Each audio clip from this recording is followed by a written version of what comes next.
Muy a menudo, como hijos de padres narcisistas, nos encontramos con situaciones desconcertantes y que la verdad nos dejan fuera, que incluso pueden rayar en lo absurdo, sobre conductas o actitudes de un padre o una madre narcisista. Hoy veremos cómo opera el narcisismo para poder entender un poco a qué se deben estas actitudes y obviamente comprender cómo es este trastorno y cómo se manifiesta, por qué es tan ambivalente y aparentemente contradictorio.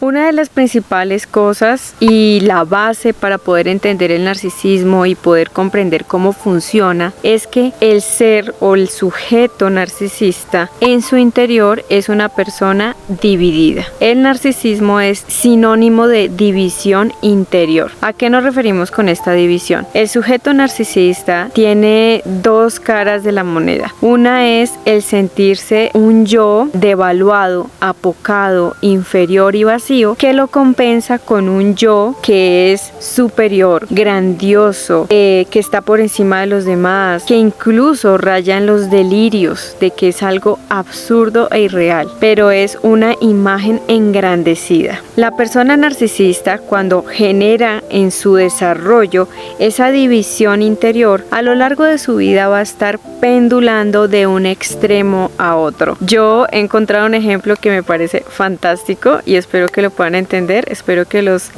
fans de Harry Potter les guste, o Harry Potter, como dicen también en ese acento británico, y Harry Potter en América Latina. Y quienes no sepan, igual lo voy a comentar. Hay un personaje en la primera película que es un profesor, Quirinus Squirrel, me parece. Y él es un profesor que siempre usa un turbante, Y a la final de esa película se dan cuenta, o el personaje se da cuenta, que ese profesor, detrás en su cráneo, donde tapaba pues con el turbante su cabeza, había un monstruo, la cara de un monstruo, que era pues Lord Voldemort, el señor innombrable, el eterno enemigo de Harry Potter. Este personaje oscuro y maquiavélico, en su momento, en esa película, en esa parte del libro, le dice a ese profesor que se una a su causa, ¿no? Que lo convence y le permite pues poseer su cuerpo, ¿no? Mientras puede materializarse. Y él decide ocultarlo porque pues su otra cara, que es de un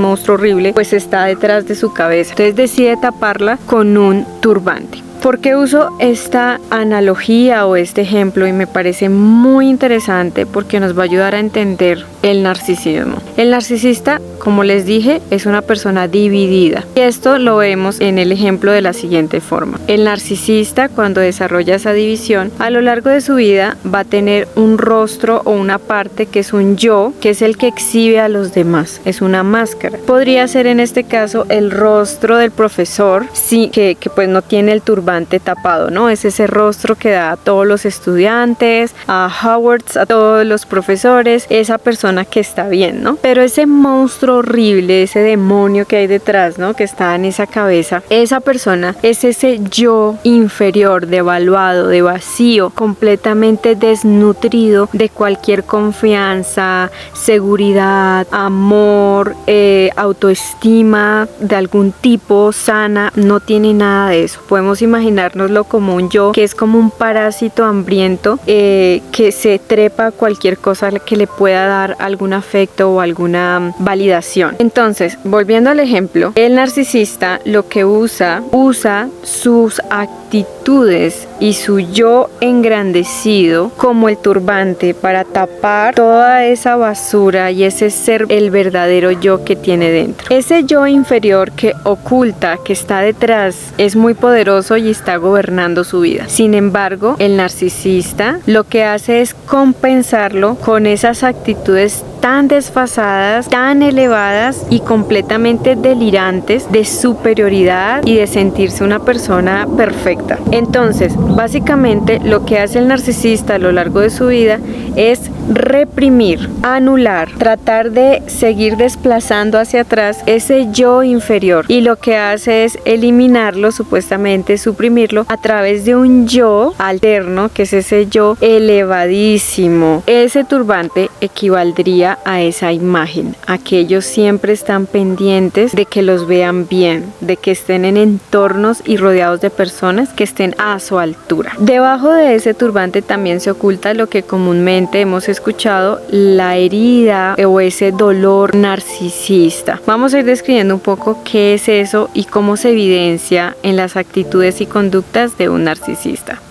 En muchas ocasiones, así como el narcisista busca personas, situaciones, lugares, momentos donde él pueda afirmarse, porque como les decía, ese otro yo superior, él busca inflarlo, mantenerlo inflado y validarlo solamente a través de los ojos de los demás. No encuentra una manera en su interior que él solito pueda llenar esa confianza, esa autoestima sana, esa seguridad y esa conexión emocional. No, como en su interior hay vacío, necesita llenarlo a través de los ojos de otros. Sin embargo, a lo largo de su caminar, el narcisista también va a encontrar a personas que le pongan en contraste y le muestren de frente que el narcisista no es perfecto, que el narcisista comete errores, hace daño, es una persona, un mortal más en esta vida. Por lo tanto, a veces incluso el narcisista puede percibir que otros lo están opacando. A veces ni siquiera se lo están diciendo, pero él lo percibe. Entonces son personas demasiado conflictivas, muy a la defensiva, porque cree que todo el mundo se lo toma personal, ¿no? Porque como él es el centro, pues todo el mundo me está haciendo daño, me está ofendiendo y me está opacando, me está faltando al respeto, aunque no sea así. Entonces, como les decía, como hay personas que pueden salir en la vida del narcisista y confrontarles con su realidad, también situaciones, no tienen que ser personas, en ese tipo de choques, digámoslo así, o ese tipo de estrellarse contra la realidad, equivaldría a que el narcisista se le caiga su turbante y en ese momento salgan a relucir ese verdadero yo tan horrible que hay dentro, ¿no? Esas actitudes, y pueden decantarse en dos formas principalmente. La una es la violencia, pueden reaccionar con violencia, con ira, incluso física, demasiado reactivos, ¿no? Y la otra es con actitudes infantiles, llorando, haciendo un drama, realmente deprimiéndose, porque ellos también tienen depresiones. También existe lo que es la depresión narcisista.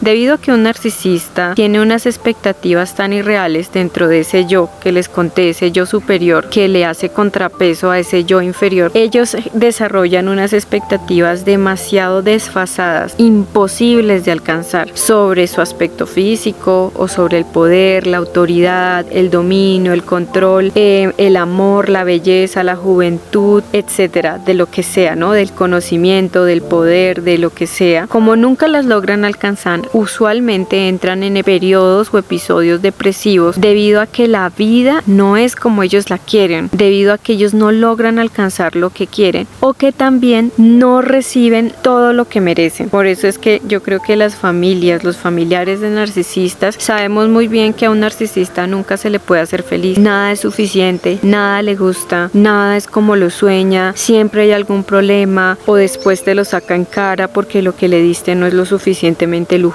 costoso o bueno, lo que sea, ¿no? Lo que sea que digan que no es suficiente. Entonces, por eso es que ellos viven en una constante depresión o en un estado triste e infeliz de la vida. Nunca logran estar bien con nada. Estas actitudes también podrían llegar a confundirse con el trastorno bipolar, donde están en estados de hilaridad, ¿no? De euforia y descenden pues obviamente estados tristes, de molestia, rabia. Pero en este caso, para diferenciarlo, pues un narcisista siempre en su euforia lo que hace es siempre insistir en ponerse por sobre los demás, en elevarse sobre los demás. Y la depresión viene porque cree que el mundo no le merece, el mundo no le da lo que quiere, lo que merece, y la vida no es como él espera, como él exige, nunca alcanza esas expectativas. Por eso es que nunca es feliz.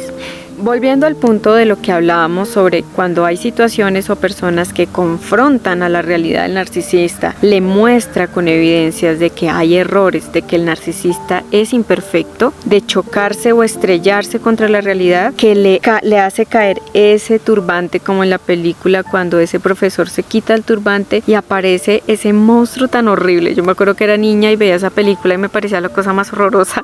Era algo así, ¿no? Por eso es que los familiares o las personas que somos muy cercanas a un narcisista nos sorprendemos, o sea, quedamos como, nunca me esperé esa actitud, nunca me esperé esa reacción. Y lo peor de todo es que no le hiciste nada, realmente nunca le dijiste nada malo, pero el narcisista tiene un yo, es su yo verdadero, digamos su yo profundo, es un yo muy frágil, es un yo que con cualquier pequeña crítica que ellos interpreten como crítica, se quiebran en mil pedazos. Esa máscara externa que ellos tienen, ese ego inflado, a fin de cuentas es aire, es vacío. Entonces cuando ellos encuentran una realidad que les confronta, o hay personas que también los critican, que no les permiten tener esa atención y esa validación, ese ego o esa imagen se empieza a quebrar. Es como un semidios, pero que es de cristal, y ante cualquier movimiento brusco se empieza a romper. Por eso es que son personas muy inestables emocionalmente. Ese péndulo de esa división,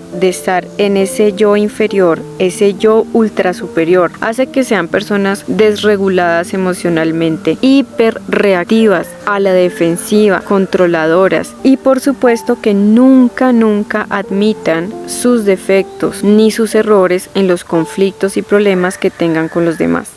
El que un narcisista tenga que suponer que tenga errores o defectos y fallas le hace tener que conectar con ese yo que hay atrás, ¿no? Ese yo profundo e inadecuado con el que ellos también lidian internamente. Entonces, para evitar esa conexión con esa inadecuación, lo que les conduciría a colapsar por completo, para evitar ese colapso, lo que hace el narcisista es elevarse de la realidad, desconectarse de los demás.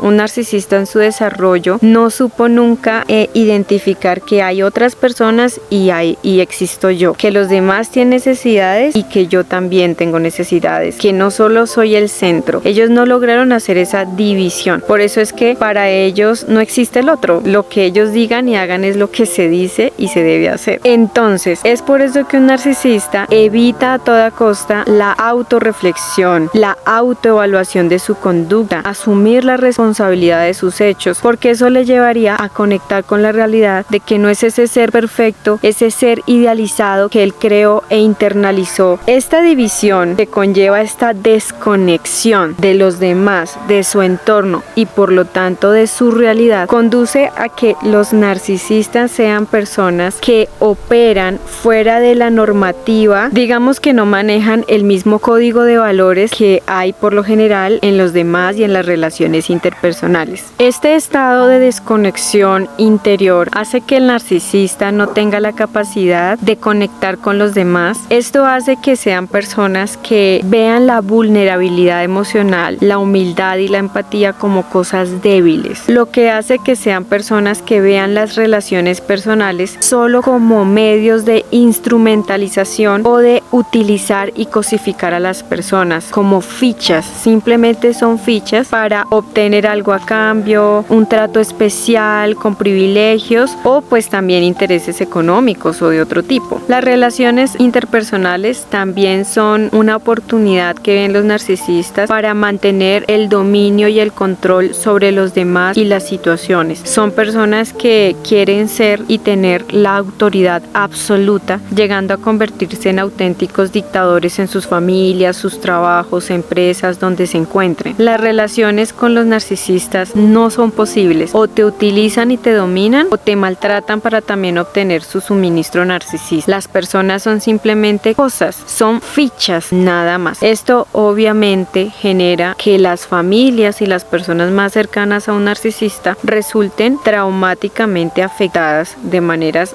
bastante profundas y graves.